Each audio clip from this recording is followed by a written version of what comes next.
Le premier point en commun entre tous ces hommes riches que j'ai pris le temps d'étudier, d'analyser, c'est qu'aucun d'entre eux n'est salarié. Et même ceux qui sont des grands salariés, qui ont des énormes salaires, au moins ils détiennent des parts dans ces entreprises-là. Qu'est-ce que j'ai compris en étudiant cela? J'ai compris une chose, c'est qu'on a vu récemment dans une vidéo les étapes pour aller vers la richesse de Robert Kiyosaki. Accumuler, épargner et investir. Dans la partie accumuler, beaucoup de gens sont soit des salariés, soit des entrepreneurs. Mais il faut savoir une chose, un salaire n'est pas fait pour te rendre riche, c'est fait pour te permettre de vivre jusqu'à la fin du mois. Si tu veux passer à un autre level, atteindre un autre cap, il faut commencer à penser entrepreneur. Je ne suis pas celui qui va te dire quitte ton salariat, arrête de travailler pour quelqu'un, va directement créer une entreprise. Non.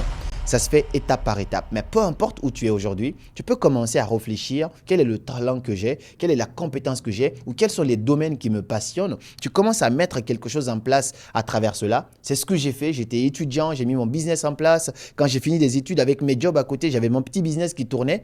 J'ai arrêté les jobs uniquement quand j'ai vu que mon business commençait vraiment à prendre forme. Tu peux créer quelque chose à côté. Si tu aspires à devenir riche un jour ou ultra riche, remarque autour de toi, très peu de gens riches sont des salariés. En tout cas, je n'en connais pas. Parmi tous les hommes riches, aucun d'entre eux n'est salarié. Cela veut dire que tu dois commencer à t'intéresser à l'entrepreneuriat.